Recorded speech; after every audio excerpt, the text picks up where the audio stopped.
Ve la taknatu min rahmetillah. Allah'ın rahmetinden ümidinizi kesmeyiniz.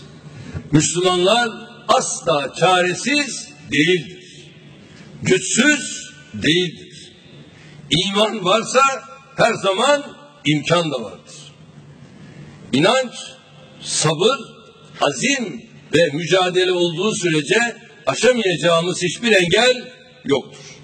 Onlarca İsrail askerinin arasında o başı dik yürüyen Filistinli çocuklar bizim ilham kaynağımızdır.